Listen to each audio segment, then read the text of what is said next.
और 3 गो बिंदु दी तो उसे का पूछी क्षेत्रफल और ना तो संरेख। क्षेत्रफल नहीं तो संरेख। क्षेत्रफल पूछी तो एगो तरीका सबसे बेस्ट तरीका एकरा के मान लेबो कौन चीज x1 एकरा के y1 x2 y2 x3 y3 concept number first दूगो तरीका बताएं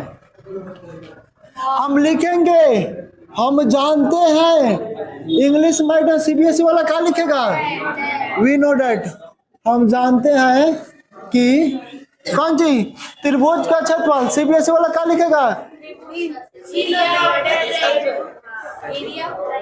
बहुत अच्छा एरिया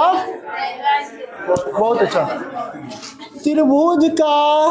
क्षेत्रफल बाबू बोलो 1/2 बड़ी कोष्ठ देखना फॉर्मूला याद कर लेना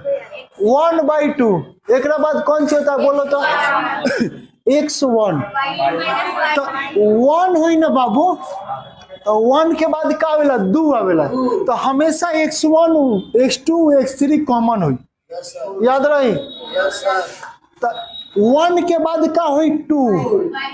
y2 2 के बाद का हुई 3 याद रही एक बाद प्लस की माइनस अब कॉमन कौन x2 अब का बची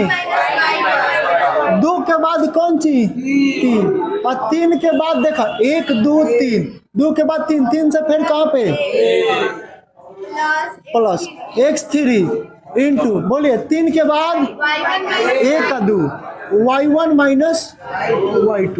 ये हो जाएगा तुम्हारा समझा त्रिभुज का क्षेत्रफल ये होता है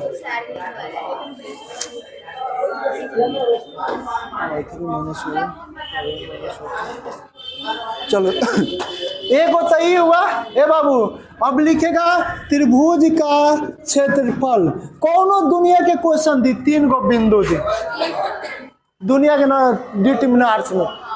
समझ में आ रहा है डिटरमिनर्स में कौन बिंदु 12th क्लास में कौन 3 गो 3 गो से त्रिभुज के चर्चा करी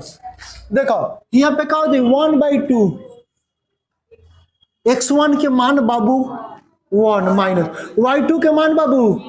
ये लिखेगा चूंकि दिया है x1 बराबर इतना x2 बराबर इतना x3 बराबर इतना y21 बराबर इतना y2 बराबर इतना y3 बराबर इतना बोलो y2 के मान कौन हुई हाई हुई 0 माइनस y3 के मान 3 वाह प्लस x2 के मान 6 y3 के मान 3 y1 के मान 0 वाह x3 के मान